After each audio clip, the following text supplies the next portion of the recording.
I would like to call the meeting of the Windham Southeast Supervisory Union Board to order at 6:01 p.m.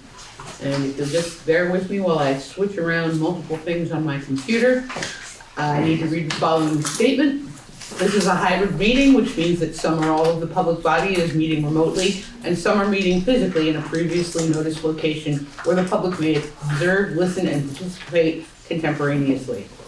Please note that while we strive to provide means for those attending to participate in the public comment period, there may be technical difficulties or reasons that otherwise prevent or interrupt remote participation. Therefore, it is important to note that open meeting law only ensures the public's right to participate and comment at a public meeting attended at the designated physical location as posted in the notice and agenda.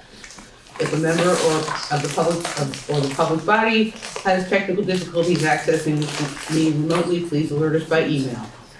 In the event of a technical difficulty that cannot be resolved, we may continue the meeting if necessary to time and place certain. Please note that all votes taken during this meeting are not unanimous and will be done by roll call in accordance with the law. And I will get better at reading that, I promise. Okay, so moving on to the consent agenda, I will entertain a motion to approve the minutes of April 12th, 2023. So moved. Thank you, Tim. Any deletions, additions, corrections? Looking over to Kelly. Oh, there are more people here waiting.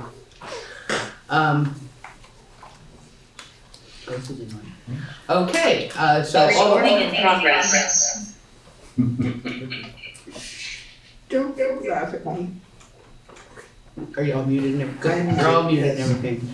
Okay, all those in favor, please signify by saying aye. Aye. Aye. All those opposed or abstaining? The ayes have it. We're moving on to the warrants. I would like to move that we approve the warrants of April 12th, 2023 in the amount of $843,957.90. The warrants of April 26th, 2023 in the amount of $1,310,582.83. And the payrolls of April 7th in the amount of $563,486.28.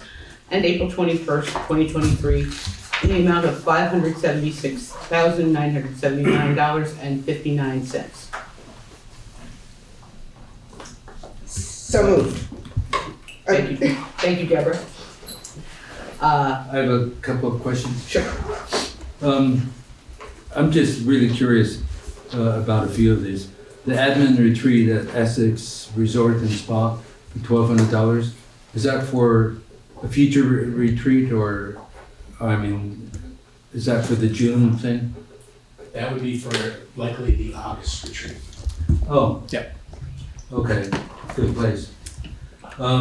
David Cooper, $1,500 to celebrate diversity. Who's he? I don't know. Be a Michaela question. Yeah, that would be a Michaela question probably. Oh, okay. And then, what is UVM's VTPBIS spring training for leadership teams? That is positive prevention, positive behavior intervention. It's the social emotional curriculum, behavior curriculum, in a bunch of schools. I believe that was, I'm not sure who went up to that, but PBIS runs a variety, or UVM run a variety of PBIS events over the course of the year. Oh. There's going to be some more in June. Good topic. And then just one more. What is the AVA school calendar expense for $5,774? Say again? AVA school calendar. AVA school calendar, $5,774.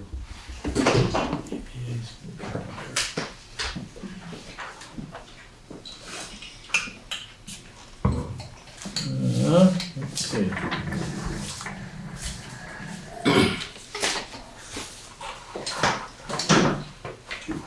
If you've got a PO number, I can look it up. I should have written it down. And are you in the That was the latest warrant that we got today. And you're in the SU warrant? Right. Yeah. Ava, that's not a vendor name, They so could be your- we would just need a little more. Okay, I'll look it up. You can move on. Okay. Okay, sorry, I just lost my thing trying to find it. Anybody else, any other questions? Anybody on Zoom? Okay, all those in favor, please signify by saying aye. Aye. Any opposed? Aye. Thank you, Kelly. Any opposed or abstentions? And the warrants and payrolls are approved. Moving on to finance. Take it away, Frank. Okay, thank you. So we have two topics to cover. Maybe start with the simpler one.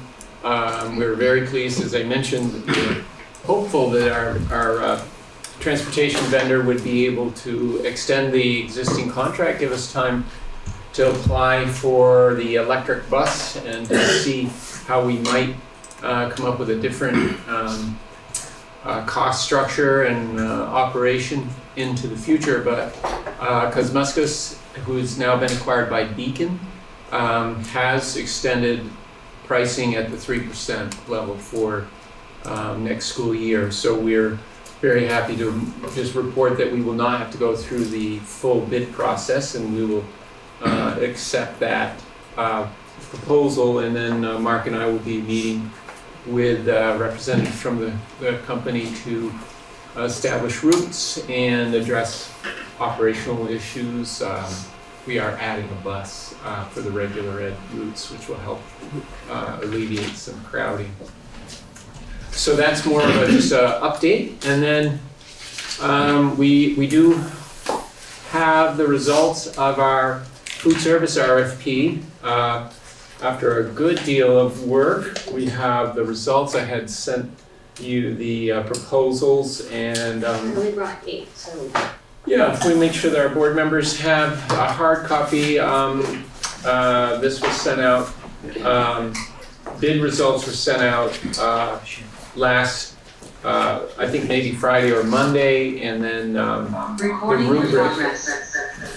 the rubric that I had sent out as a template, we finished that today, and that was sent to you as well. Yeah, so that's a hard copy of what we sent earlier. Right. So, couple of sort of overview points, if I could take one of these, yeah. Did this one go around too? Yeah, let's send that one around too. I can give them to everybody over here and share it.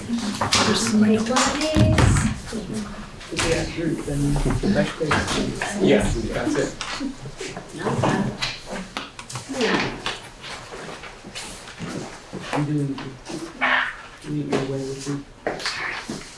Thank you. Okay, so, there's a hard copy, that you have. It's also on the website. Maybe I'll review the detailed document first. Draw your attention to the far left-hand column. Just in terms of the aggregate of all program operations and total bid price. And total bid price is informed by the volume of meals annually served for both breakfast and lunch, and then the after-school programs. You see the total dollar amounts there as one indicator, but as we go through the document here, you may recall we talked a lot about the rubric, the evaluation rubric, and price only being one indicator.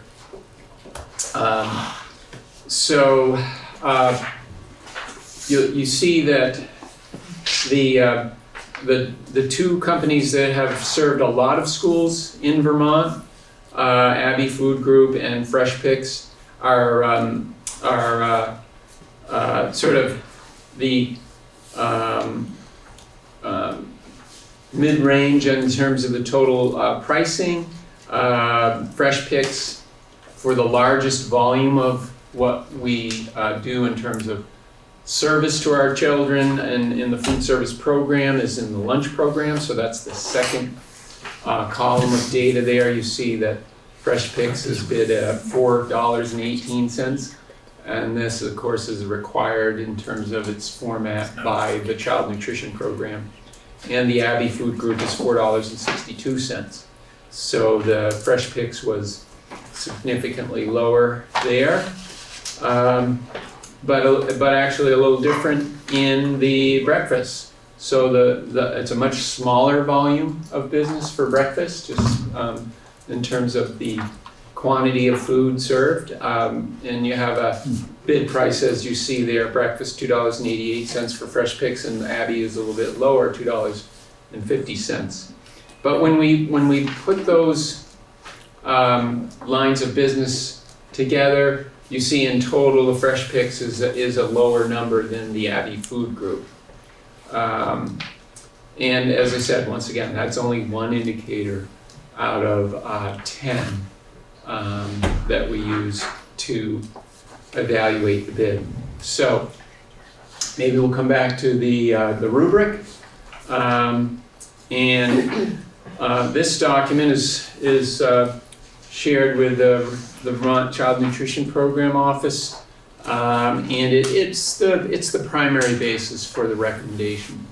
As we go through the rubric, I don't know if you recall, it wasn't that long ago we talked about there's the state required the price to be the highest maximum allowable points, but then we had the discretion to assign the next highest level of points to 3 categories, the meal and quality, food quality.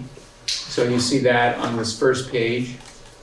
That's 15 points. The second 15-point category was local procurement. Again, that's on the back page top.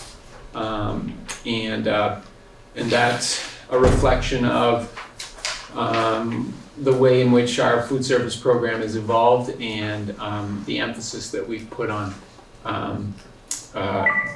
the relationship we have with the food service management company and obviously our local markets, working with partners like Food Connects, Sheila Humphrey, and others.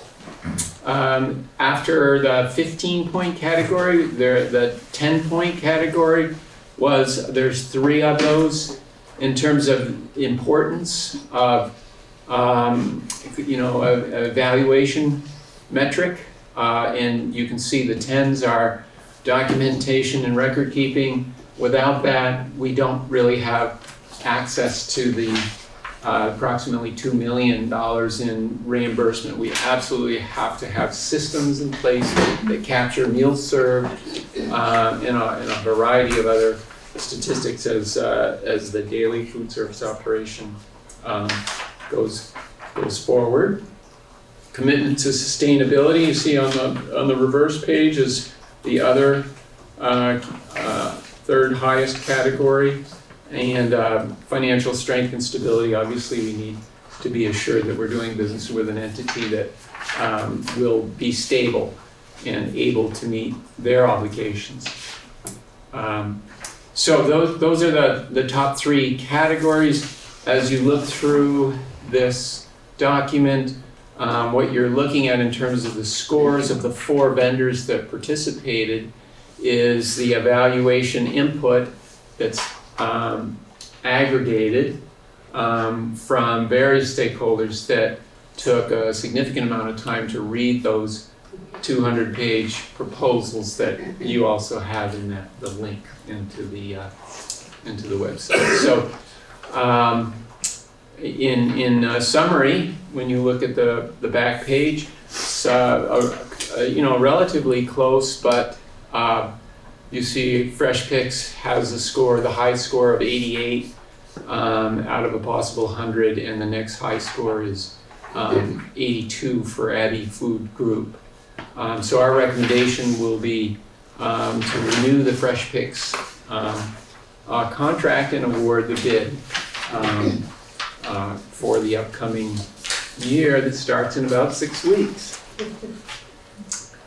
So we're open to questions, and Susan, was there anything you wanted to mention? I did want to mention, because I was looking at this, that some of the prices that we're seeing for fresh picks in terms of meals for summer in particular, the summer food program for breakfast, they said that would be $2.79 per meal, just so everybody knows that this year, or for the past year, it's been $2.30. However, their price per lunch is $4.11, and we've been paying $4.37. And that reflects unifying the system and streamlining a lot of the food prep. It also, we as we discussed last meeting, we've substantially increased the nutritional requirements, but we've required it for the whole system. We evolved from the Brattleboro town systems having a different food standard than the other school districts when we were not a merged system, and the contract was bid and awarded in 2018. So that's a significant, I think, improvement as we go forward. Any questions? How many years have we had Fresh Picks? Do you know how many years? Probably, I think it's 15 or 20 years. Great, wow, that's a nice. Closer to 15. You remember the I time remember, before? I remember the before times. Yeah. I remember the Abbey Group. I remember that the Abbey Group is a direct reason why Putney has its own food program. Oh, yes, yeah. So now that, we picked somebody else, Folks I remember it as Cafe Services. It was Cafe Yeah. Services that yeah, I remember originated. Cafe Services too. There's still, actually, I think that that's their legal name, but It's a It's a subsidiary of, it's Cafe Services owns Fresh Picks and another operating unit, yeah. Okay, well, we were looking for a motion to approve a bid award to Fresh Picks. This is another one of those, documentation that we would forward to the Child Nutrition Office indicating the action of the board. And also I do want to share that the actual bid award is contingent upon the Agency of Education also approving. There's no indication they wouldn't, but it doesn't become official until the Child Nutrition Office signs off. So, do I have a motion? So many. Thank you, Tim. Any further discussion? All those in favor, please signify by saying aye. Aye. There you go, one food service contract. Thank you. Okay, this is all of what you had, yes? I believe that's it, yes. Moving on to the administrative report. Have comments you'd like to make? Very brief. We have a couple of presentations tonight. Brin will start us off with an overview of our mentor-mentee program. And then Deb Coombs and Jenn are here to present on our multilingual learner department and talk a bit about the Afghan status as well, refugee status. So we will start with Brin, curriculum coordinator, along with Paul Smith. I'm just running the slides. It's all Brin. We just wanted to give a brief orientation about the formal mentorship program that we have here in WSESU. Obviously, there's embedded mentorship every single day in our buildings by our teachers and by the camaraderie and the support that's natural in all of our schools.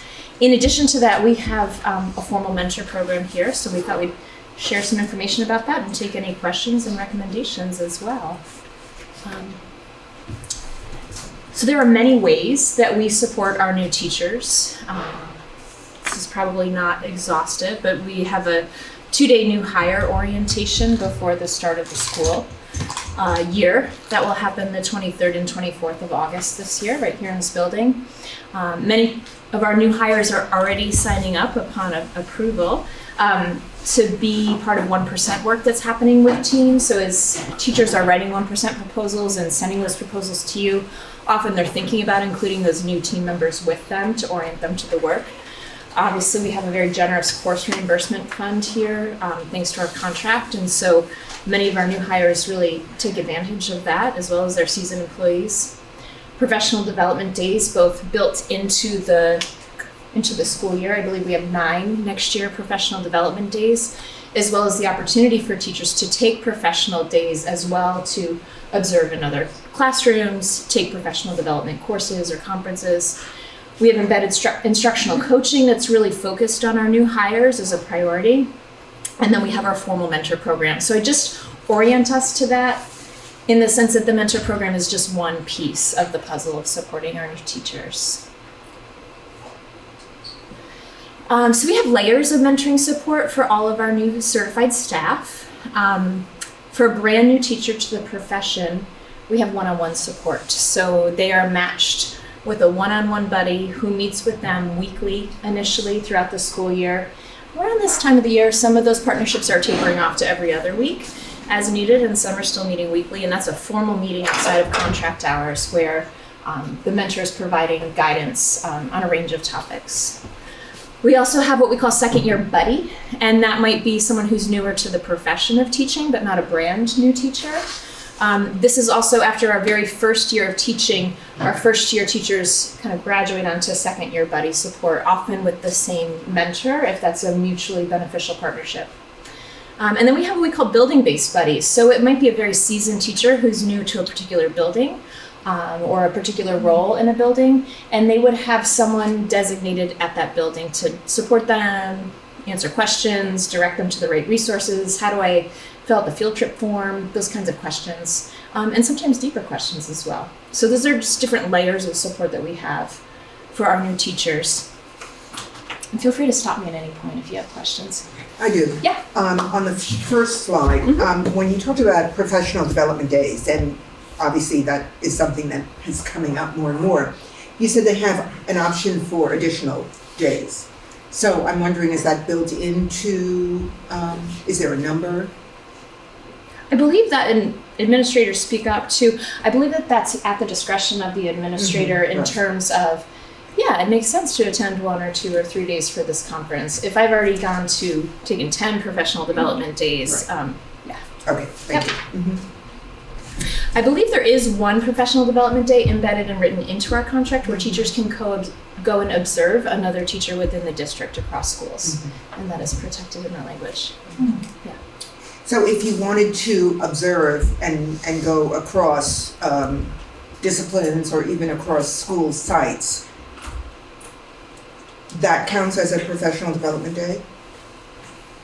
You would report it as a PD day because we would be hiring a sub To cover your classes, travel. of course. Right. Okay, thank you. Yeah, no worries. So these layers of support we have in our K through 8 schools and also at UHS. And we run a pretty parallel program.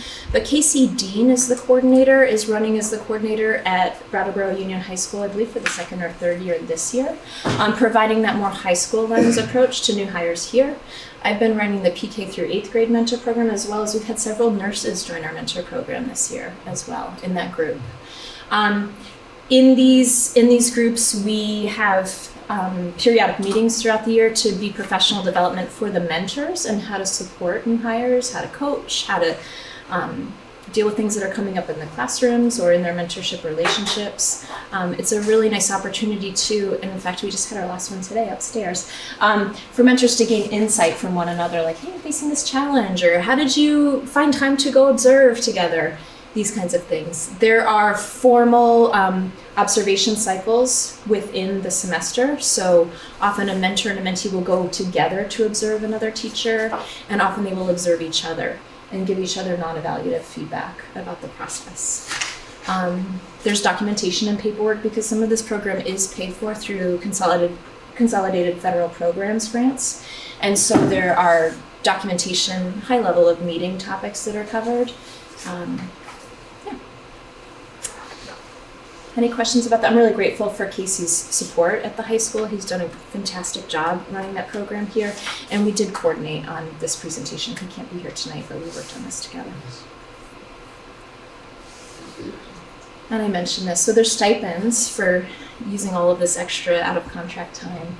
And that's different level of funding for one-on-one versus second-year mentors versus building-based buddies. The more intensive mentorship is covered through that CFP program grant, and the building-based work is covered through local funds at each school.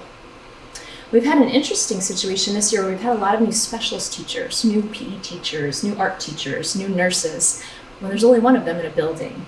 And so we've used some creative sources to have, for example, a PE teacher might have a mentor who's a PE teacher from another school to help them with the curricular piece of their program. And they may also have a building-based buddy to orient them to the school-based practices. And administrators at the schools have really been championing that in order to really provide that wraparound support. Same with our nurses. So like anything, we're continuing to evaluate and build and enhance the program. We're in the process right now of developing and we'll be distributing surveys to both mentors and mentees to see what the experience was like, get feedback and suggestions in terms of that support. Of course, we'll be looking at our retention numbers for our new hires to see to what extent did we retain our new staff. And at this point, we're looking pretty good in that area. As we start having some new hires throughout the spring, part of the work over the spring and the summer is to work with building administrators and also pull folks who have been in the program to match mentors with mentees. And that's something that we try to do in advance so that those folks can have a chance to make a connection before the formal start of the school year, where that's possible. We are in the process of planning orientation to really have a thoughtful program to support all of our new hires. And at this point, Stacy Musso already has documentation and scheduling information for new hires. So at the point where they come to meet to do initial paperwork, they already have that information to come and attend the orientation days. We had some conversation over the year and also today about not only supporting new hires' professional development, how do I teach literacy, how do I set up my PE class, but also how are we enhancing personal development? How do I manage stress? How do I set goals? How do I prioritize? How do I find some work-life balance? Because I think a lot of those things are just as important as learning the content in order to do this very hard and rewarding job. And so based on that feedback, we continue to refine and build the program. Another idea that Casey has really championed is the idea of providing more social outlets for our new hires, especially people who are new to the area. So having opportunities to do things not just in meetings or in schools, but outside in the community and in an orientation in that way as well. Yeah, so that's the mentor program in a nutshell. So how long has, in this form, has this mentor program existed? That's a good question. That's a good question. I track the origins to state regulation that there be some mentor program. And that's really that building-based buddies that's locally funded. And then layered on top of that is Title II money. And we've probably done that for minimum 10 years, probably more. I started in the district 15 years ago and I had a mentor. We're at 20, 21, and I went through a mentorship program as well. It's had some different configurations, but essentially it's that building-based support plus a layer. I think what's a strength right now of the program is the fact that we do have opportunities for our mentors across buildings to get together, to share experiences, challenges, get ideas from each other, connect on how they might handle situations, how to better support their mentees. So there's that layer of professional development where we're building capacity and leadership with our teachers, as well as them being able to better support our new hires. And that iteration has also been in place for many years. Yeah, Tim? So this is a great attraction, I would think, to new teachers. And just like Michaela's presentation last night would be an attraction for new teachers too. I wonder if this is all conveyed in our hiring process or not hiring process, a recruitment process, do we get the message out that we offer all these wonderful things? Yeah, I can speak a little to that from the job fair that I attended with Stacey Musso this year. In terms of, we had documentation specifically about the mentor program there, as well as a really beautiful brochure that has been developed, I think, over the last couple of years that highlights that opportunity. I think it's an important point too to embed that, potentially look at how are we embedding that in job descriptions when we're posting positions would be a nice benefit to advertise. We don't do that yet. I think we should. Suggesting to embed it? Yeah, I think Yeah. we should look carefully at our Yeah. job descriptions that we're posting and include that. It's a Sure. good idea.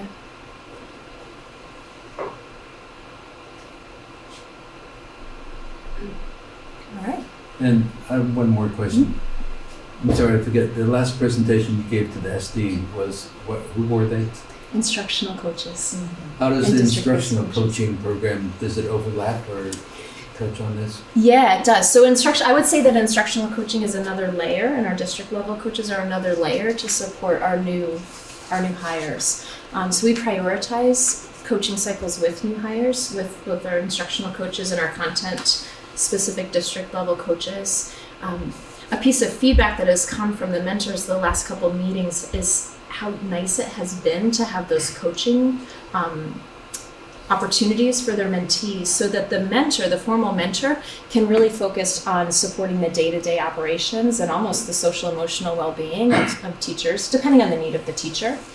And then if there's a very specific content question about literacy or math, or the mentee really wants more observation in their classroom, but the mentor has a classroom to run, then they're making those connections to lean on the coaches is another layer of support. Okay, we have a lot to offer, We do. this district. That's why we have to recruit. Yeah. One last question. Sure. Does this apply to paras too? That's a great question. That was one of our conversations today that we had about expanding this program to be able to provide that in a more formal way. I know all buildings run professional development parent meetings, mostly on a monthly basis, sometimes more frequently, to be able to, provide that level of support. But that exactly was one of the comments that came up today from one of the mentors when we were brainstorming how can we continue to improve the program, is thinking about formalizing a way that we could embed that as well for our paras. So we'll be looking at those If you need opportunities. support from the board, I would guess that we would be ready to hear. Awesome, thank you. So, just piggybacking off of what Tim just said, and sitting in on various classes over time, paras are running a lot of classes. They're giving teachers a break, right? And they're doing exercises and circle time and whatnot. So I would also stress that this kind of mentorship would be more than beneficial for parents and just for staff across the board. So as you're considering expanding this, do you have a time frame on it? Are you, do you think you're going to expand it for the year after this one, or? I think there's certainly layers of support that we could easily add in next year to support our paras. Literally, we met this afternoon when that idea was raised. So I didn't make a plan yet, formally, but I think the need is there. Okay.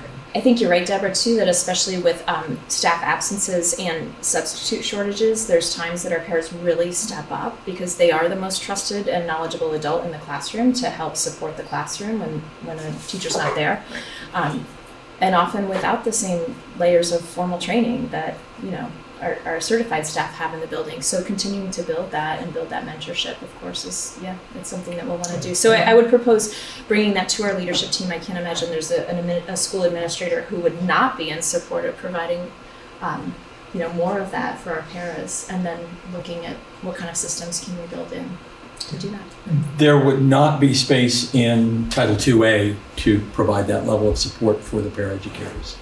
Oh, We don't have enough money in 2A to do that. yeah. Yeah, and So- I'll just add that aside from, central office support for new hires and paraeducators, there are, systems that are developed at our individual schools to ensure that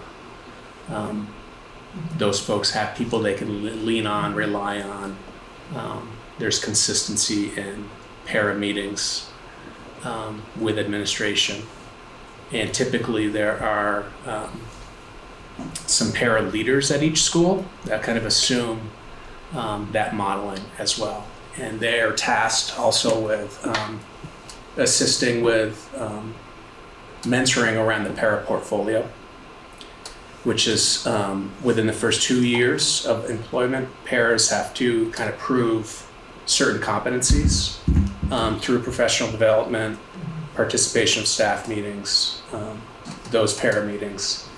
And they have buddies at their school, experienced paras who help them through that process as well. Thank you, because the school is only as good as all of its support people. So can I just, a follow-up question.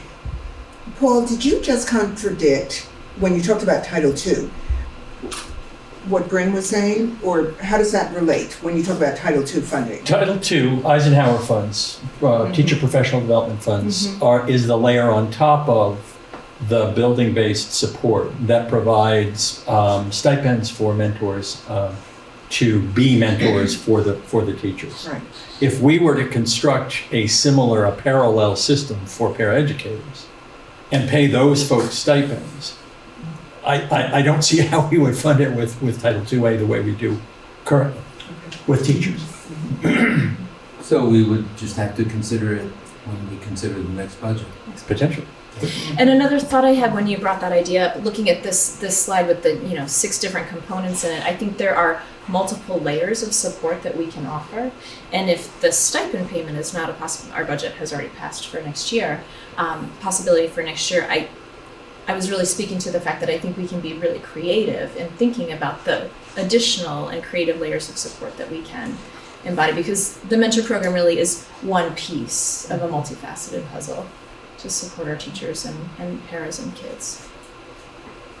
In regards to special education with paraeducators, I know, whenever we have a paraeducator in the service page for a student, they have a built-in consultation time with the special education teacher, and so that's a regular, they're getting regular consultation with the special education teacher around the IEP goals, and so it's kind of that embedded coaching and mentorship to make sure that they're aligning with the student's IEP.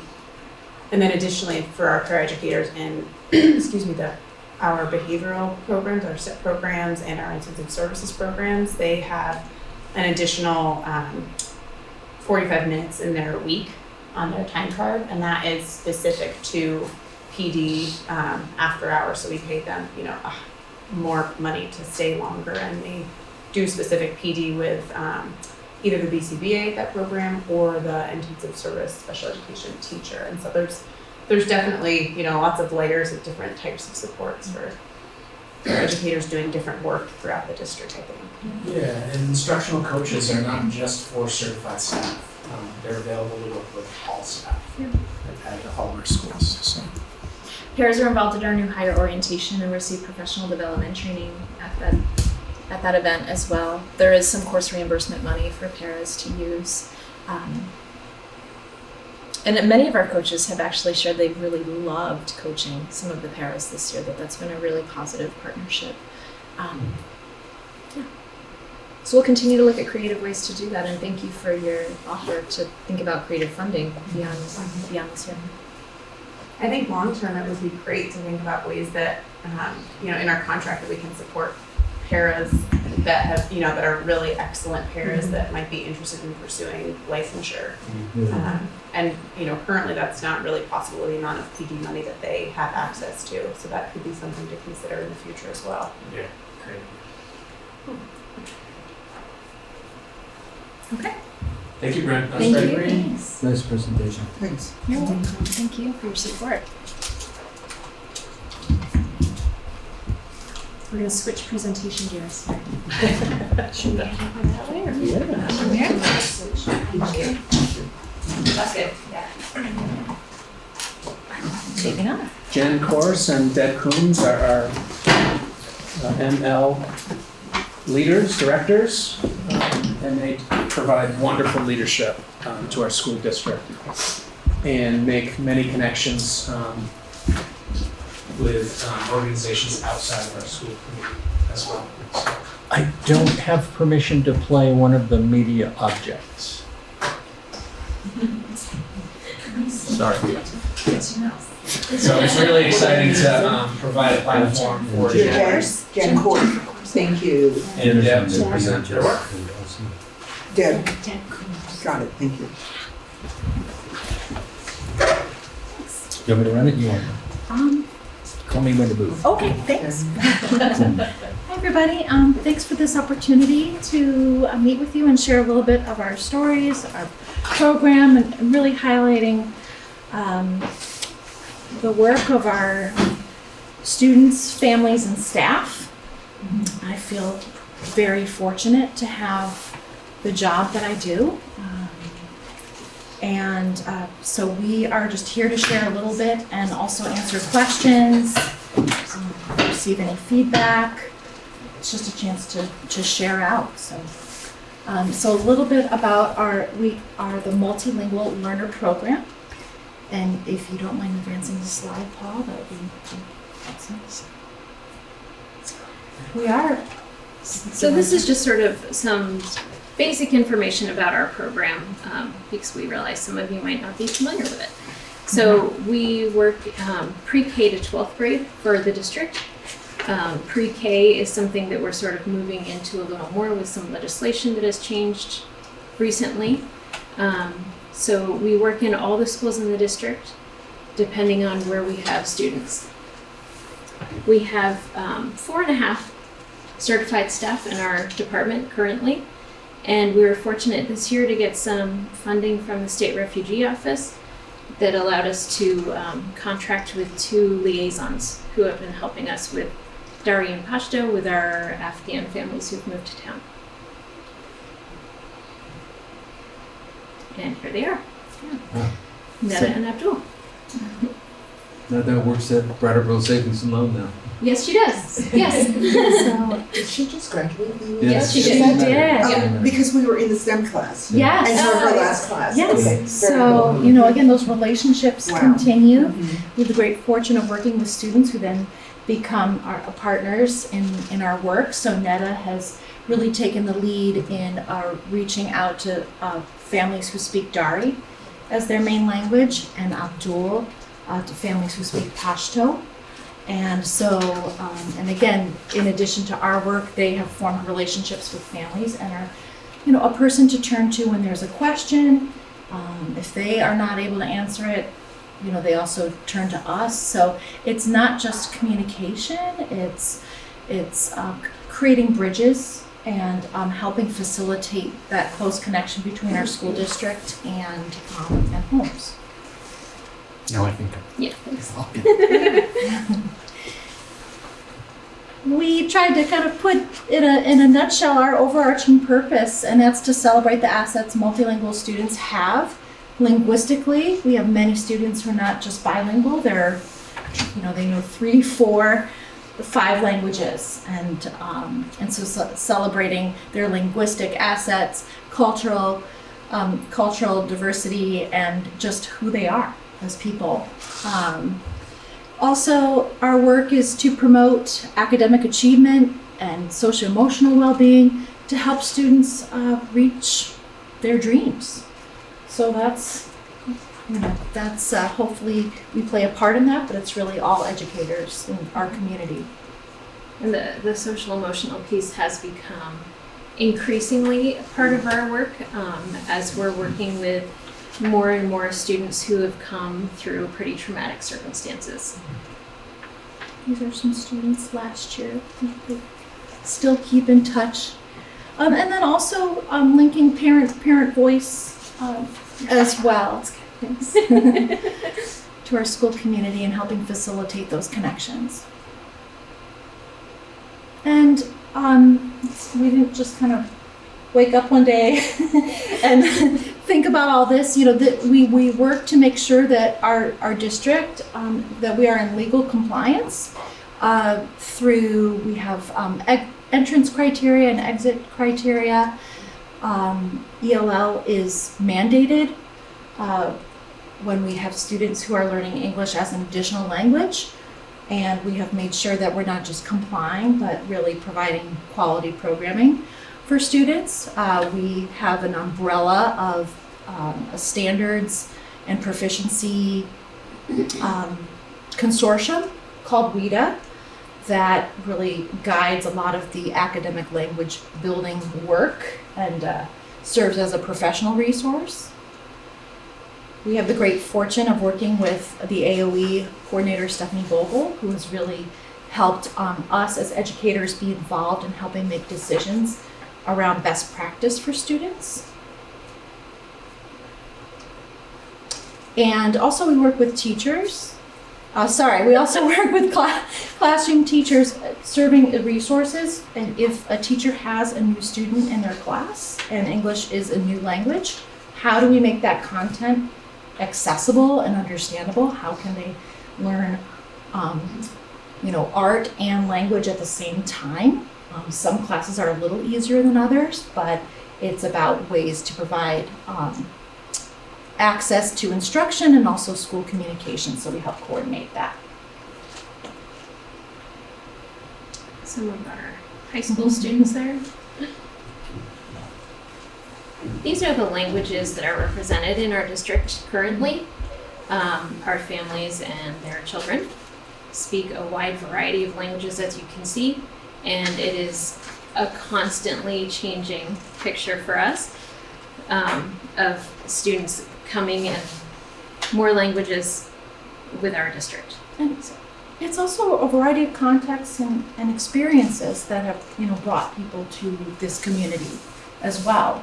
SIT in the past world learning has brought educators and their children. Some students have been adopted and then have learned English as an additional language.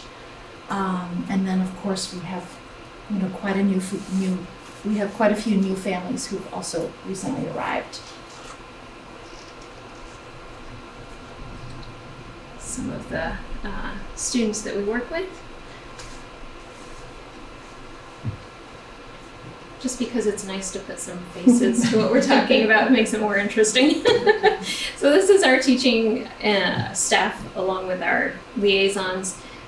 We have 2.5 positions at the elementary level currently, and 1 at the middle school and 2 at the high school to support our students. And there we all are.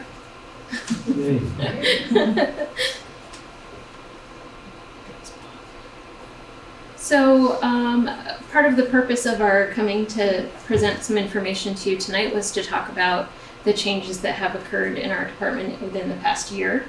ECDC, Ethiopian Community Development Council, came to town as a resettlement agency last year. And starting in February of last year, we started welcoming families who were part of the Afghan resettlement program. So last year, we had the privilege of welcoming over 20 students through that program in our district. That was really an effort that included everybody. So a lot of you. I will say, Deb, you and Jen's leadership has been monumental in this work. Collective effort. Yeah, we feel very really fortunate to have such strong support from administration. It really made our work possible. And then teachers, classroom teachers, just being so willing to learn with us and welcome the information that we're sharing about cultures that students are coming from and what we're learning as we work with them. That collaboration is really vital. And it was pretty unique to have many students come at one time. Mm-hmm. But we continue to have additional students come under the same umbrella. Brattleboro is a designated refugee resettlement site. And so ECDC works to coordinate and support and welcome new families. So since March 28th of this year, we've had 8 additional students to our program, 6 at the elementary, right? Yep. And 2 at the high school. And they're all very, very, newcomers. So they come the first day and they say, "Hi, you know, and they're so excited to be here, and really that beginning part is a lot of fun, you know, just being able to welcome them and help them adjust to school.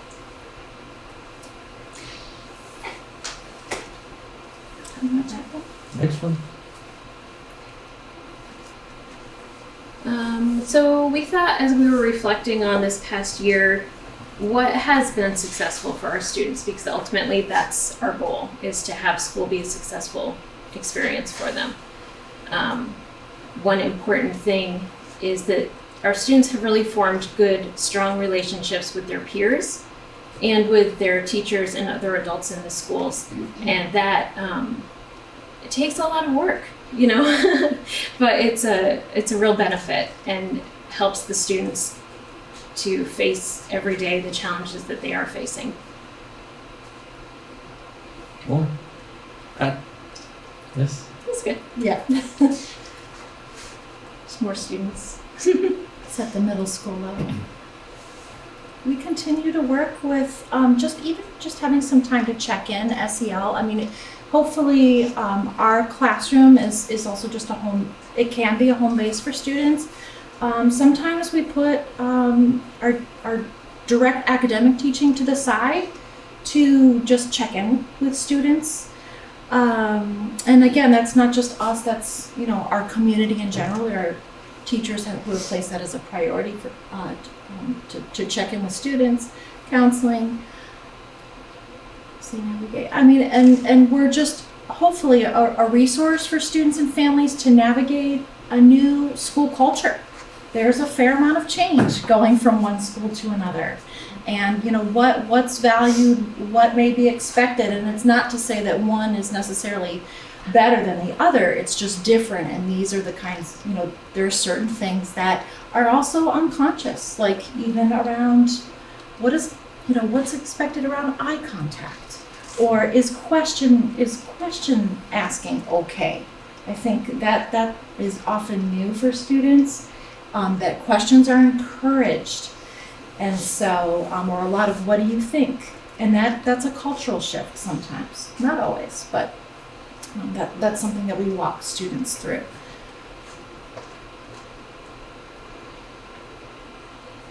More students. So collaboration, as we've mentioned, has really been key and continues to be a really important part of our work. You know, it really takes a village, as they say, and that is true. Our collaborations with community agencies, ECDC, CASP, which is the Asylum Seekers Project, the Vermont Refugee Office, Vermont AOE Title III Office. These are meetings and collaborations that we're having on a very frequent basis, and really help us as we guide our students and families to hopefully make that a really good system of support. Along with special ed and academic support, we have a collaborative model at BUHS and BAMS. So we are in and out of different classrooms, not just having, you know, time for English in our room, but it's really to promote the academic success, you know, across the entire school day. So that those collaborative relationships are really important. And I would a special emphasis on co-planning, you know, actually kind of thinking about what are the goals and objectives, and what are the different ways that we can support all students achieving those objectives, even if they are at a kind of an entering or beginning level of English proficiency. We also do a lot of talking about about thoughts about life after high school, what's possible, and bringing that not only into language instruction, but just really thinking about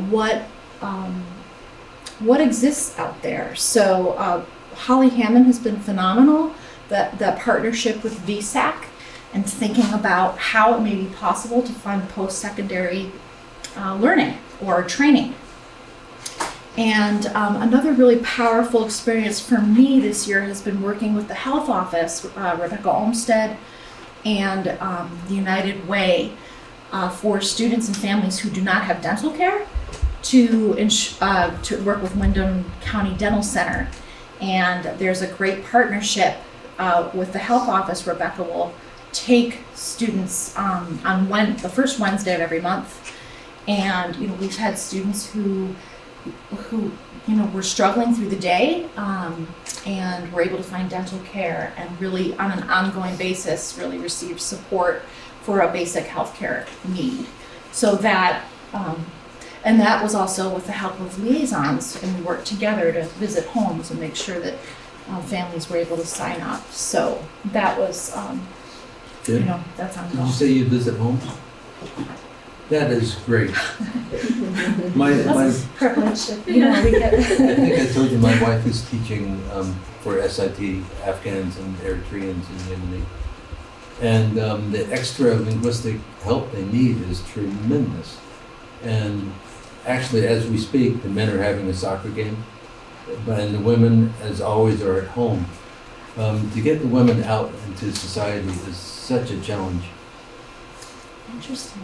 Yeah, and everyone has their own story, right? So, there's a whole variety of situations, but yeah, I know one who just applied, she just went through her certified, nursing assistant program, and then has just taken her exam to become a CNA. Oh, So, she was a midwife in Afghanistan? Yes, that's correct. yeah, so, and then, just learning people's stories has been just a blessing. Yeah, finding ways to, really critically finding ways to support them in the way that they are wanting support is really, sort of at the heart.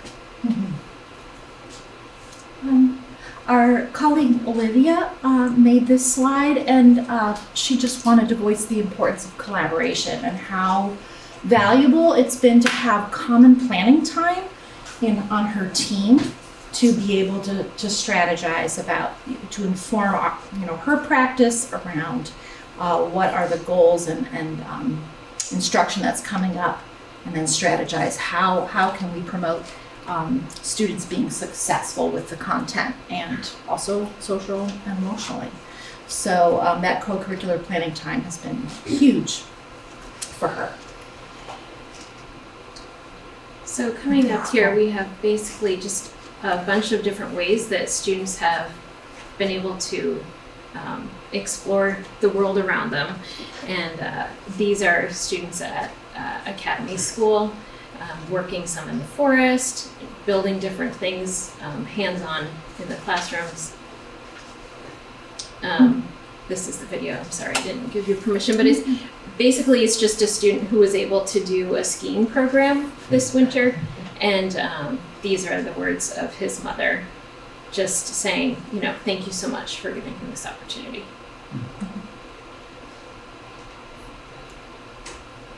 And again, programs that benefit all students are just really been beneficial for students, hearing from families how much they appreciate being able to go sledding. Yeah. Winter sports programming, field trips with their classrooms.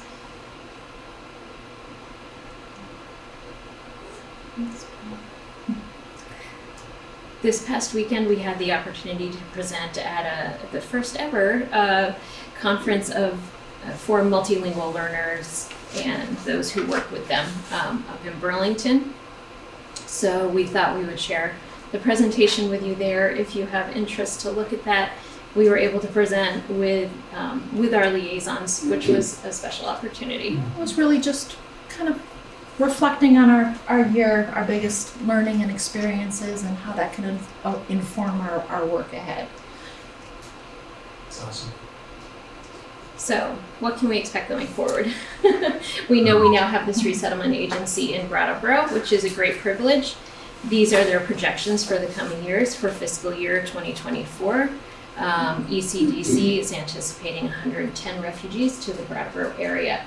They have other offices in different areas, but that's their projection for our area. And then fiscal year 25, 125. And they're anticipating it will probably stay around that. It won't, right now, the number is increasing because it's fairly new, but probably maintaining about that 125. you know, it's different in that it would be over, you know, over the entire year as opposed to, you know, last year was really concentrated in February, March, and April. It was, you know, new students almost every week. So, and just, you know, some things that we certainly advocate for, and the importance of L1 being first language, you know, and continuing to celebrate and encourage families to speak their first languages at home, not to lose that, and any ways that we're able to support that emotionally, and just encouraging students to continue to grow in their first language. We know that only builds success in their second language as well. I was at the high school. I know quite a few high schools up north are looking at a seal of biliteracy. And something to explore for the future is we know in the past we've had students who've enrolled in a modern and classical language class like advanced Spanish for college credit.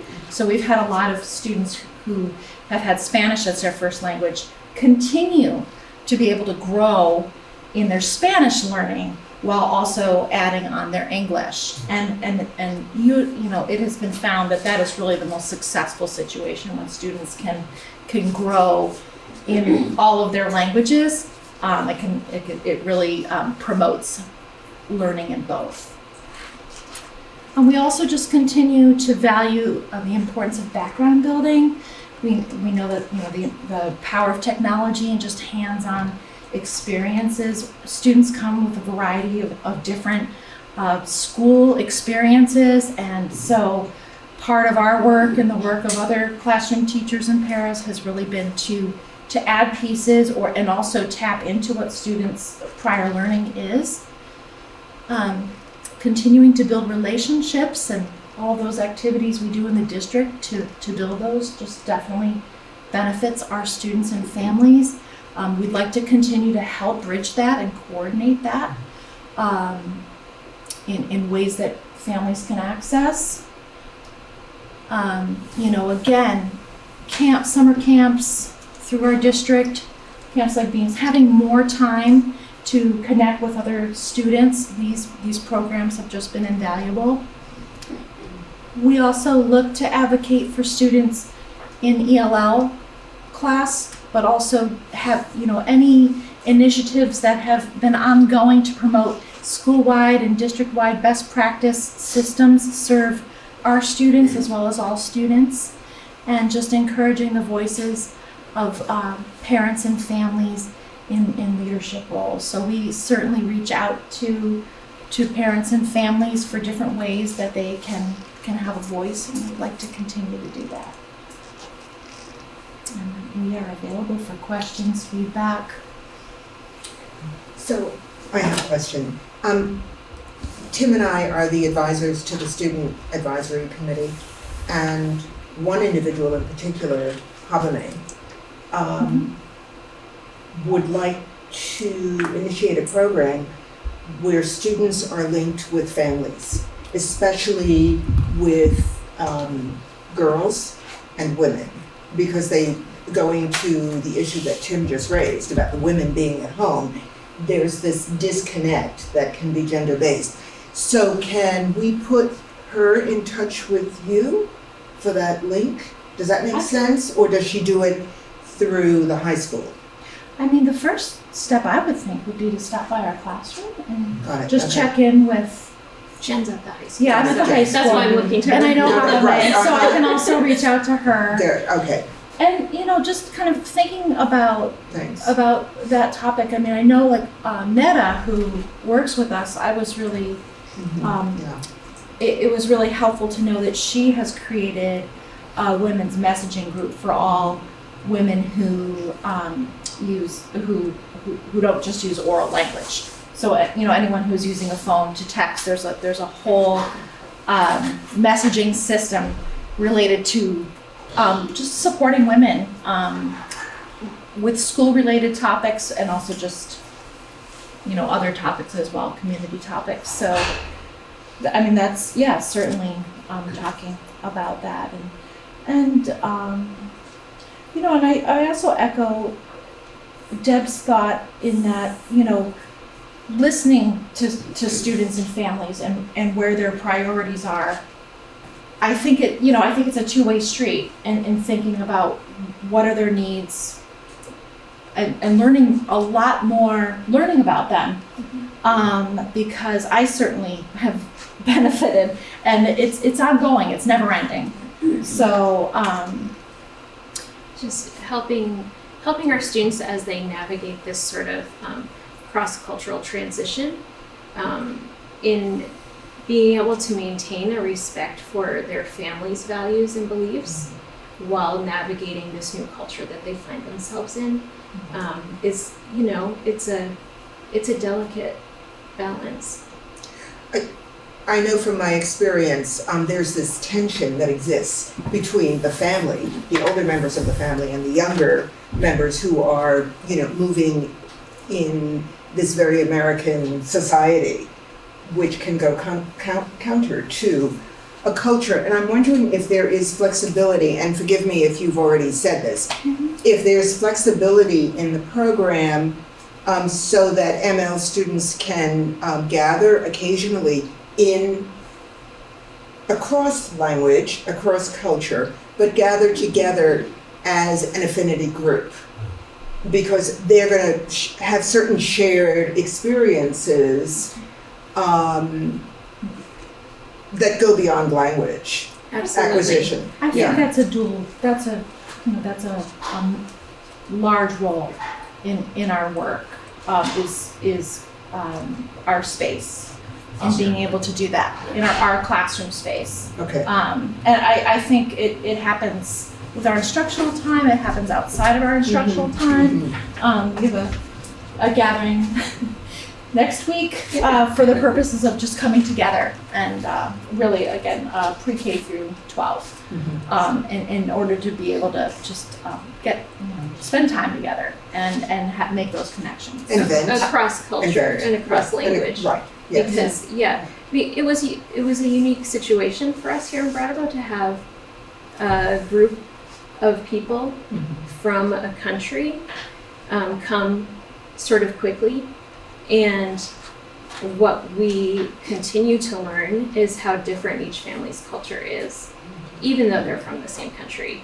The many cultures within Afghanistan are very, very different. I'm sure you know the differences between the Dari and the Pashto. Yes. Tremendous differences, cultural differences. Culturally and linguistically. And economically. Yeah. Every family it's really celebrating every family's unique culture. You two have the best jobs in the district. I would agree. I have to tell you, last night, again, my wife was telling me about one of her favorite students. His name is Muhammad Ali, and just like the boxer. And she was teaching him basic computer skills. Have you gotten into computer literacy? Yes. Another facet of our work. Yeah. Are they provided with laptops? Great. Yeah. It's a one-to-one environment, 7 through 12. And, that's A also lot of part of our talk program. Yeah. What's safe? How to navigate that well. Yes. I wanted to thank you so much for your presentation. It's amazing to be part of the work that you do and to witness it. They were a little bit humble. I wanted to share a couple things. First of all, that Jenn has been nominated to represent Vermont in a national WIDA association. This is our liaison, right? And we're going to be traveling. Represent our work, our community, our students, families. And we were speaking about new employee training, and you also run the course in terms of PSYOP and multilingual and access for all kids for new hires within the first 3 years. So I wanted to recognize you for that work as well. That's valuable work. We get to collaborate with a lot of talented individuals. The Teaching All Kids class, it's an ELL-friendly methodology course. And so, yeah. Who are you representing? The national what?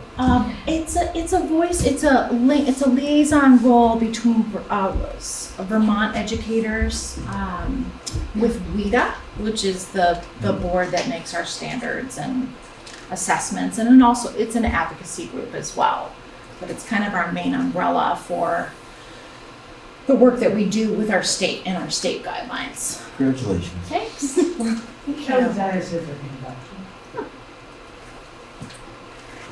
Hi. I just wanted to also make sure they weren't being too humble and give Deb and Jenn a really big shout out because I've gotten to work with both of them leading up to our initial incoming of our first group of refugees. And then, of course, Deb works at Academy, so I'm very intertwined with her work, and it's just incredible. These two women are the only administrators in the district who are also teaching full-time, and that's a hard balance. They have to work so hard on compliance and all the testing and researching ahead of time to make sure new families are accommodated and welcomed, and we're doing everything we can at school to support their needs. And it's really just beyond impressive. I don't even have a word for it, but the students, the families, the teachers are so supported by them, and they are available to the families like 24/7 via text, email. I mean, the families really rely on them, and they feel so comfortable and so at ease because of these people. So I just wanted to make sure everybody hears the depth of their work, because it's so intense and it's really hard and it's really appreciated, and it brings a robust culture to our schools. So it's really important and it's exciting, and I just wanted to highlight them because they deserve a million rounds of applause. Thanks. Thank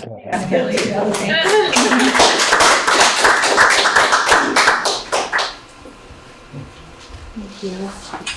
Thank you so much. Thank you. We'd love to come another time and just really invite students and families. Oh, yeah. I would love that.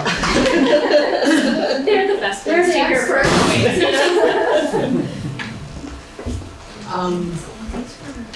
We have now reached the public comment on non-agenda topics, and I have another thing I need to read. Anyone making a comment can expect a response that falls into one of the following categories. Receive acknowledgement of the comment with no further action plan. Receive an immediate response from the board chair or administration. Administration can be directed to contact and respond to the person. Clarification may be sought from the administration for a specified meeting. The topic could be added to a future board agenda. The matter would be referred to an executive session, or a public hearing could be held on the matter. Okay. Do we have anybody in the public on Zoom who has anything to say? Going twice? Okay then, moving on. The next thing is that I have is the VSBA training dates, and I just heard back from Sue today about that. She has a couple of dates available Kenesha has a couple of dates available in mid-June and mid-July, but I'd have to run that by the rest of the board.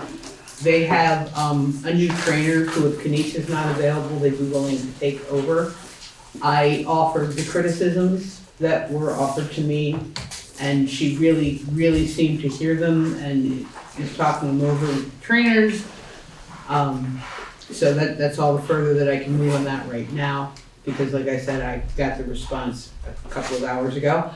But I did want you to know that I touched base on it, and we will see what we can do.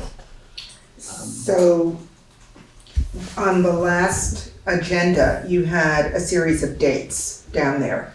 So those were things that were coming up that are being offered by the VSBA for all school directors. I was specifically, Okay. I'd been in touch with Sue about us, they owe us another date Right. from the training that we've already paid for, so. And so that is it on that one. Moving on to new business, we have new hires, retirements, resignations. Sounds good. I'll start with 2 resignations. Haiyan Hu, a Chinese language teacher, and Caitlin Tafe, a special ed teacher in Dummerston. I'll entertain a motion to accept those resignations with regret. So made. Thank you, Tim. Any discussion? Is there a replacement, Chinese language replacement coming up? Not tonight, but there will be.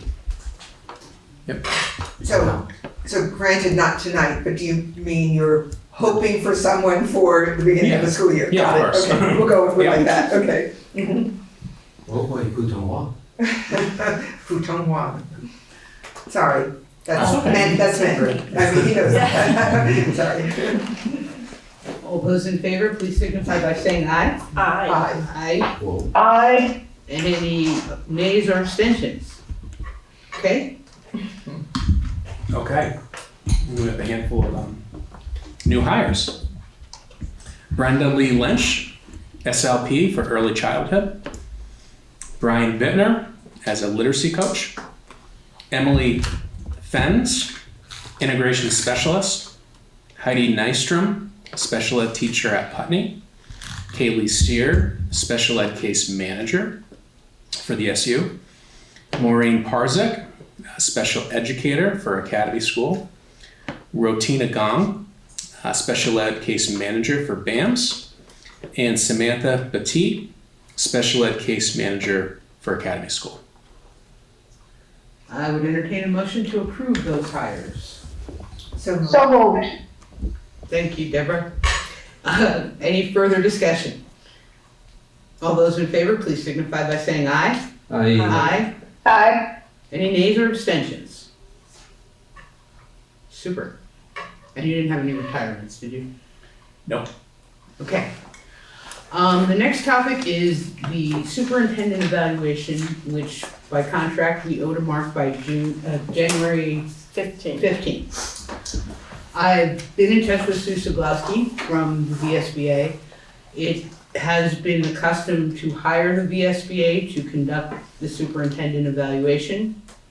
The cost for this is $1,500, and she would suggest that we start no later than October, so that Mark would have all the information available to him by the date. And I wanted to know how folks felt about that, or if they had other ideas or anything like that. Did you say January 15th?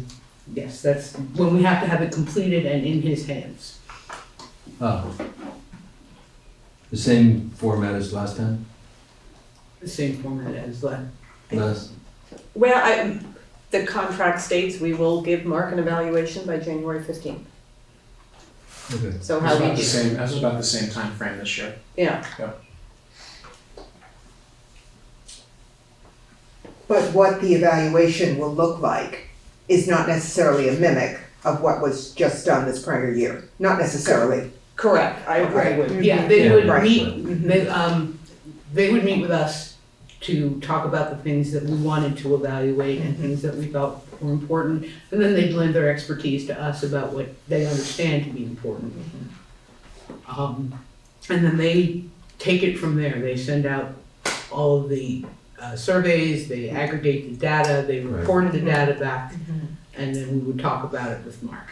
And we do not have, I do not have this on here for necessarily a decision tonight, but I wanted to bring it up so that you knew that, particularly I knew everybody would be concerned about the cost. And that is $1,500, which is a lot cheaper than I thought it would be. I was expecting a number that would upset everybody, so. Yeah, that sounds good. So Sue is recommending that these discussions about what this evaluation will look like should begin in September. Yes. I would just add that they have begun. The initial evaluation that was conducted, I think it concluded in January, led to a goal-setting process with the board. So I would hope that the evaluation is tied to goals that we've agreed upon. Right. So what's the next step? The next step would be for us to think about whether this is what we want to do. If not, I can contact if we want to go with the VSBA, I can contact Sue and set everything up, and she will start telling me what we need to do. Okay. So we can decide this tonight, or we can decide it at our next meeting. Thank you for bringing it up now. Well, yeah, I like that word. we need lots of time. Getting ahead of it.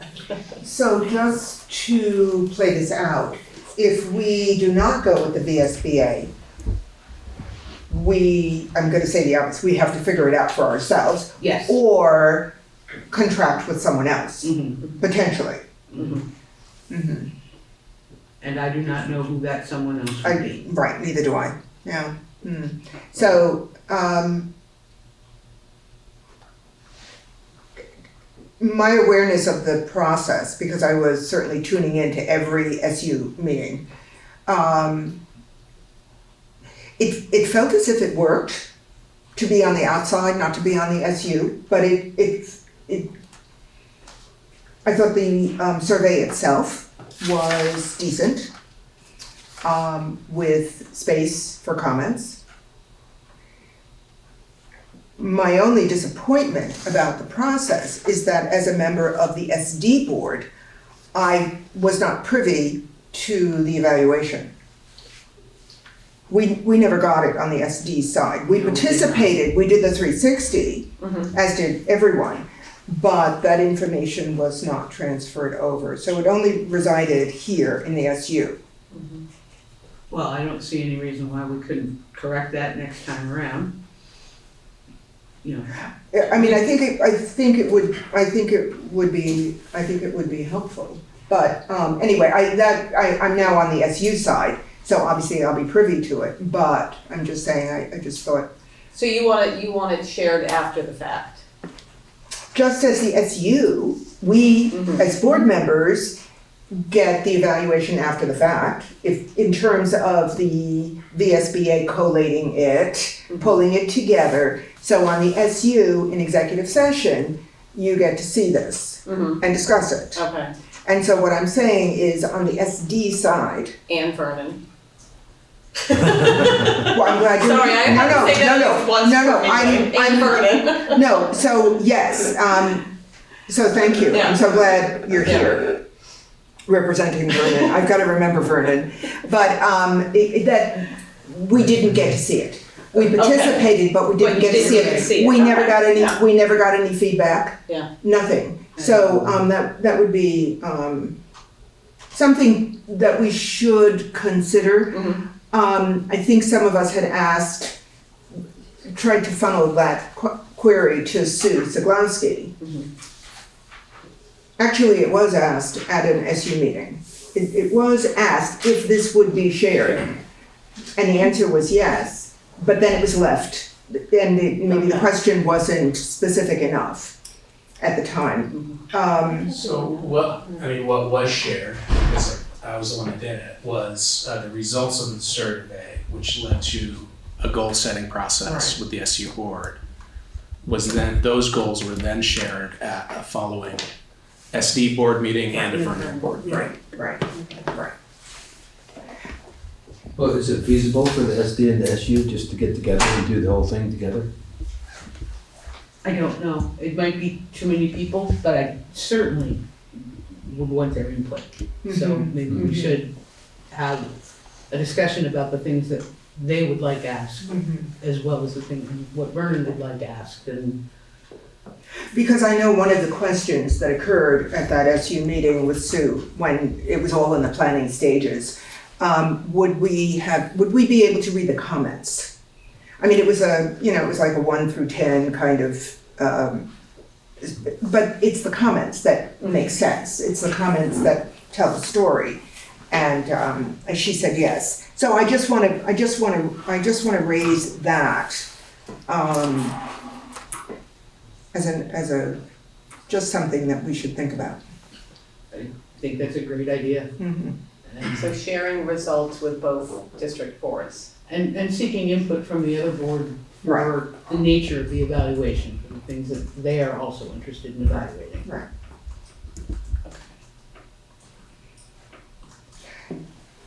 This is a little bit of a sidebar, but it's something that I raised earlier and wrote an email about, and that is if we are going through the process of evaluating a superintendent, and of course the superintendent evaluates the principals and it just goes down the line, I just want to reiterate that policies B, I don't know, 2 and 3, or B1, 2, and 3, something like that, are about board goal setting and self-evaluation. And we have not made a stab at that yet, in terms of, I'm going to presume, any of the boards. Vernon has goals, we're good at goals. Well, Sorry. excuse me. We've been Oh doing my goals for like God. 5 years. We've got good goals. Remember, You're we've been so a school with it. district since like the 50s. We just did our recap on last year's goals, and next meeting we're setting our new goals. Sorry. Where's Brin? It's on speed dial on my cell phone. That's right. So anyway, Yeah. since evaluation is here No. with the adjective superintendent, but I just want to get us in the mix as well. Yeah, We should be. I think that's usually done by the SD board. But it's hard to tell because everything is still new. Yeah, right. I remember doing it a number of times on the smaller boards, but I don't think we have done it on the merged board at all, even back in 2019, 2020. I don't think so. Yeah. Yeah, I don't think know, so right. it's time to get back on track, I Yeah. agree. Yeah. But Mhm. Kelly, you hearing all this? Yep.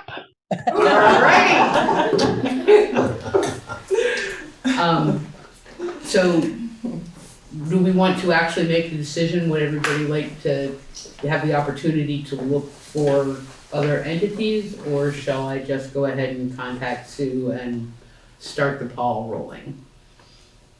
I like the VSBA, I'll state it. I thought they did a professional job.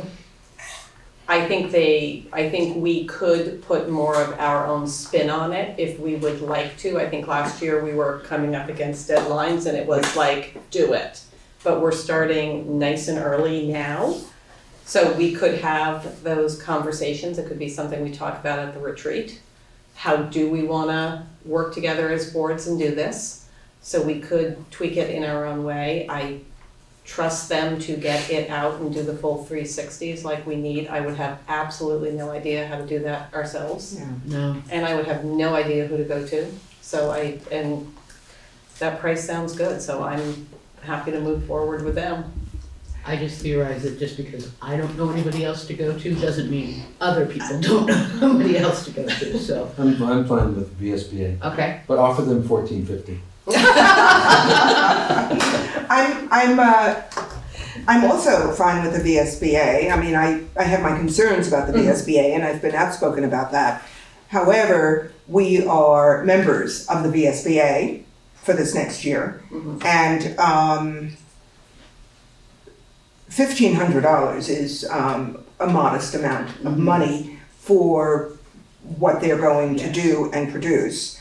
And I don't think we have the time or the energy to find another resource for this. I think we've got a lot on our plate right now as boards. I'm in agreement, but I needed to ask everybody. Yeah. You will find I'm very collaborative. So, what does Kelly think? Kelly? Yep, and yep. I like it when a plan comes together. All So, right. Madam Chair, can I move that the board recommends the chair move forward with hiring the VSBA for a superintendent evaluation? Thank you, Carrie. Should have typed that as I said it. And, I mean, we've already discussed, but is there any further discussion? All those in favor, please signify by saying aye. Aye. Aye. And I can assume reasonably there are no abstentions or nays. So, okay, I'll be calling Sue and I will contact her as soon as possible. She's done with the legislature for the time being, so she should have a little more time available to her right now. Last day Yeah, so as is tradition, we now know what the last day of school is for students because of the snow day situation, and it is June 16th, Friday, June 16th. So I'm proposing that June 16th is a half-day student day, full-day staff day. Pretty much what happens in all of our schools, that last day of school for students is a celebratory day, and then the afternoon is spent with a full staff luncheon, reflecting on the school year, sharing stories. And it's just a really nice tradition that we've been doing for a couple decades now. So, Love it. propose that we had 16th as a half-day student day. Do I hear a motion? So moved. All right, arm wrestle. Let's see what's happening. Who gets it? Okay. You'll take it? Okay. And is there any further discussion? Well, I do have a question because I've been involved in those kinds of luncheons and stuff like that. Where do you do it? Where do you do the luncheon? I think it's unique at every school. I was former principal at Green Street School. We would do it right in the library. So we would, some staff would have the job of like really setting up the library, decorating it, setting up the sound system. We typically, use some sunshine funds to hire a catering company to come and provide a nice lunch, and it's just a great reflection of the school year and celebration of a lot of hard work and time to tell stories, happy stories, sad stories, and wish those folks who are leaving, good luck and well wishes, that type of thing. And again, I think it's different at every school in terms of where that happens. Okay. All right. Do you have a commencement speaker? I would typically prepare a kind of a formal speech to the staff, a reflection, an appreciation, an acknowledgement of goals that were that we had set in the beginning of the year and had met. Throughout the year, I typically would receive letters of appreciation from parents and families. That's a time I would use as a platform to read those letters out loud to the staff. And then in terms of people who are retiring or moving on, that would be an opportunity to recognize them and then open it up to the staff to share a story, share a comment, a reflection, an appreciation. And it's just, it's one of the really nice days of the school year. Yeah. So, following the 16th, do you typically have PD days? So the 19th, Monday, is a holiday, Juneteenth, and then June 20th is the last staff day of the school year, and that's PD day. And typically that is a day to pack up, get your classroom put together, go through the checklist, make sure everything has been done and prepared for the summer so the custodian staff can do their work in an efficient way. It's also often a day where teachers are meeting to look at scheduling or planning, ordering materials for the next year, inventorying technology. And when is graduation this year? I don't know that has been, it may be determined, I don't know that it has yet. Will It would there be be it would be that week of the 16th. It would be that week before the last day of school. It would be before the last day of school? Before I the think so. 16th? Yeah. Oh, okay, all right, okay. So it may be the Thursday, it may be, I'm not sure what day it is. Yeah. So just as a reminder, the SD board has committed, if possible, Yep. not compulsory, and if seating is available, to attend graduation. Great. Right. We have a motion on the floor. All those in favor, please signify by saying aye. Aye. Aye. Aye. No one opposed or abstentions, so we've approved the last day of school. Briefly presented for a first reading are policies that have already been approved by the SD. They also require approval by the SU. They're the same ones that we've already approved at the SD level. So they're presented here at the SU level for a first reading tonight. Those policies are A1, the role and adoption of school board policies, D17, mascots, and F38, Title IX. So that doesn't require action, just it's a first reading, and it's already the stuff you've been working on, and it has been approved by the SD board, but it has to be approved at our level too. And Barb realized this hadn't happened in the last year, so.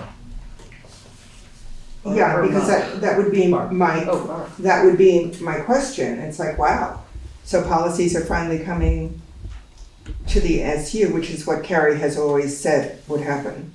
After you do the work, we'll take the credit. Yeah, that's what you said. Yes. Yes. So do then, that burden too. So then,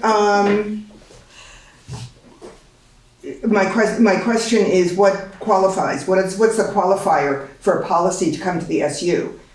I believe we will approve all of the SD policies. We're just doing them in phases. Bits and pieces, because of course, right, SU, SD, this is where that overlap is really intense. And these are three that I believe Barb picked specifically because they are important at this juncture. So. And functionally, it would be really difficult to run a school system with a SU policy that's different from an SD policy. Yes, right. And to which I would wonder, are there policies that make vastly more sense to be SU policies, which apply to both SD and Vernon schools? Versus, it feels like there's a little bit of the tail wagging the dog here. Yeah. And I kind of wonder, aren't there policies that really ought to be sort of not negotiably, different between Vernon and the SD, right?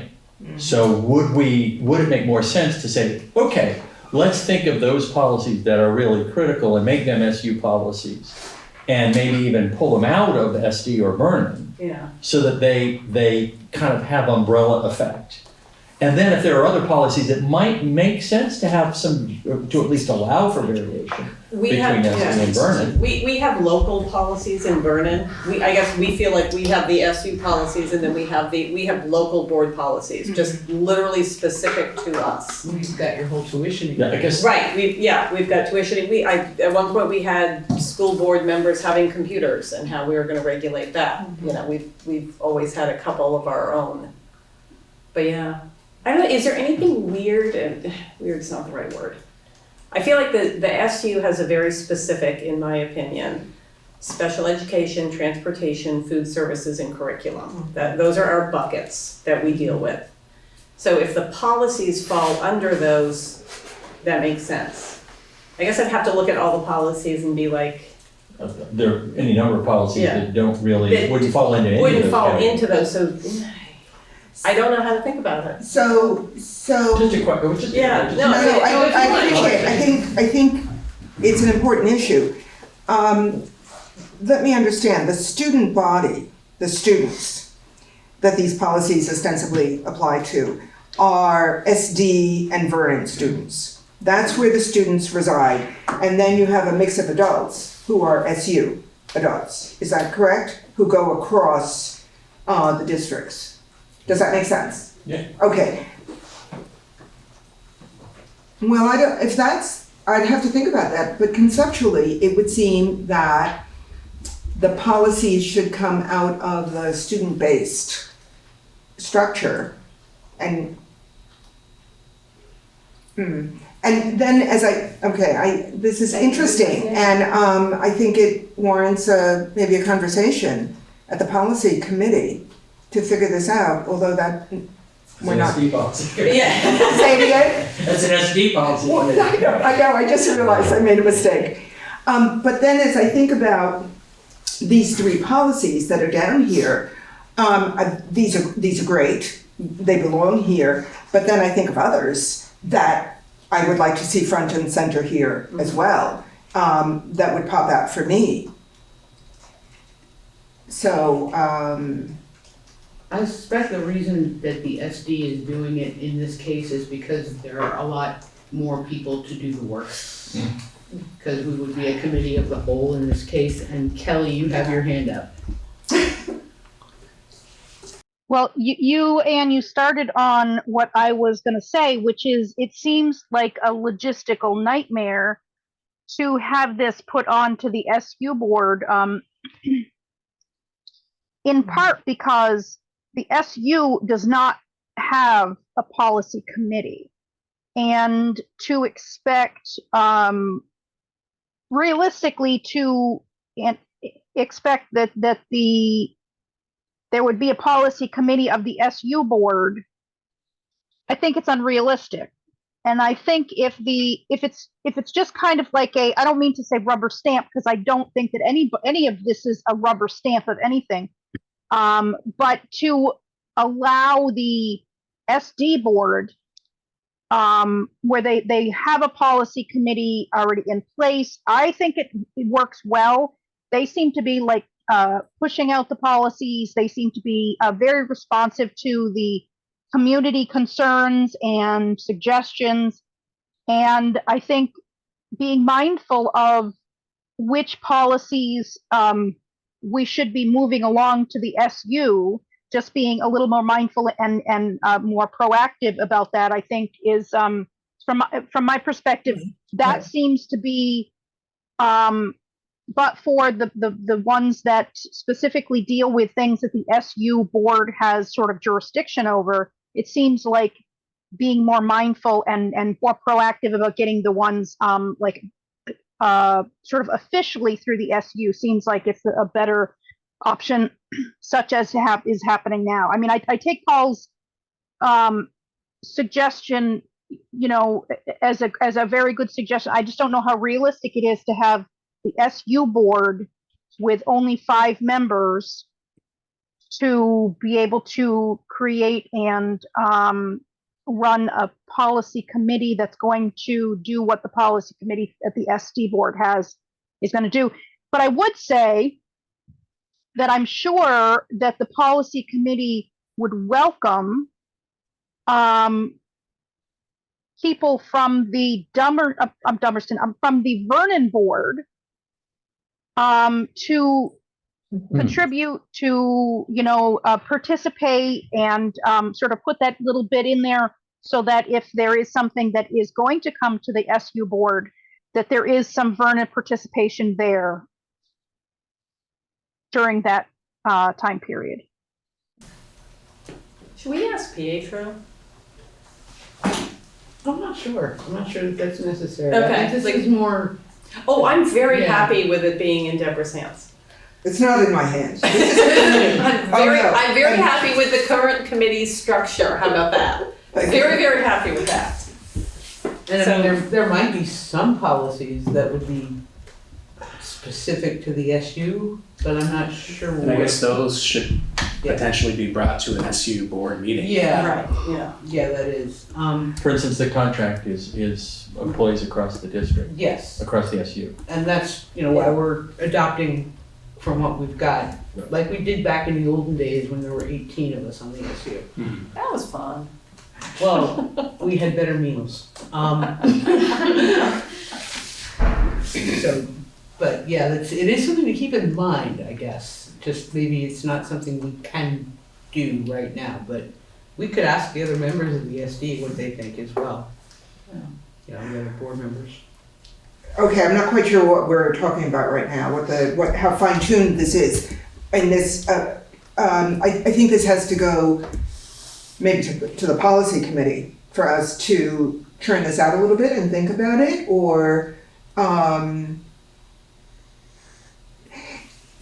so how does Vernon factor into this at this point? Because Vernon is not seeing these 3 policies. Well, they are in that I'm kind of keeping an eye on what you guys are doing, and then I go, oh, hey, do we have to, like Vernon, I think last year we did our policy review. We were trying to get onto a schedule of 1 year we read them, the next year we update them or something. So Barb got us onto a decent schedule of here's how, and we would do 5 or so a meeting. and just say, here are the updates you have to do, and then we would do the first reading, second reading, all of that. And we got onto a good schedule of every other year, just getting them updated. Once you're in a good place, which I feel like you will be in a year maybe, then it should become, as long as it stays on a schedule, you know, and you're not completely redrafting everything, you're just saying, okay, what's a new mandated, what changes have to be made, you know, what policies can we get rid of, whatever it is, it becomes much easier. So I feel like once you're doing the heavy lifting, once that gets done, it will hopefully get better. Yeah, I mean, we're doing catch-up right now for, yes. Kelly?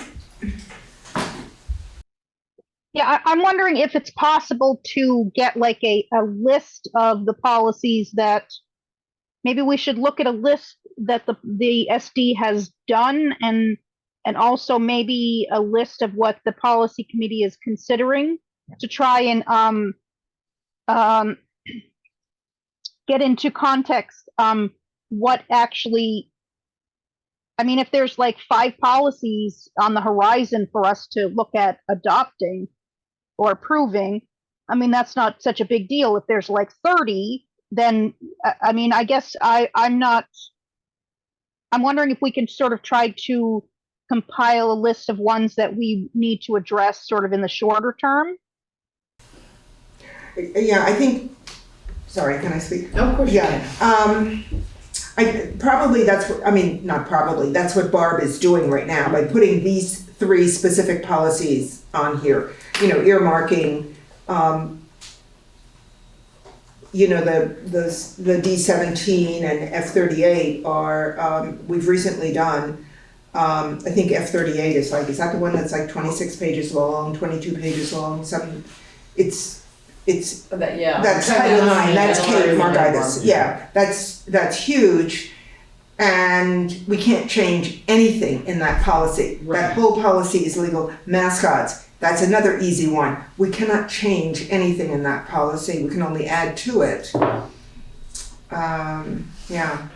For what it's worth, on the WSESU website, in both the WSESU policies and the WSESD policies, there is a list of policies categorized by topic area, board membership, board procedures, etc., with the name of the policy and the date of last approval and whether or not they're mandatory.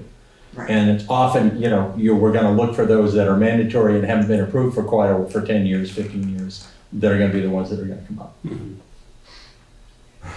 So, Madam Chairperson, there being no further business of this board, I move that we adjourn. Okay, any discussion on that one? All those in favor, please signify by saying aye. Aye. Aye. And we are adjourned at 7:49 p.m. Thank you so much.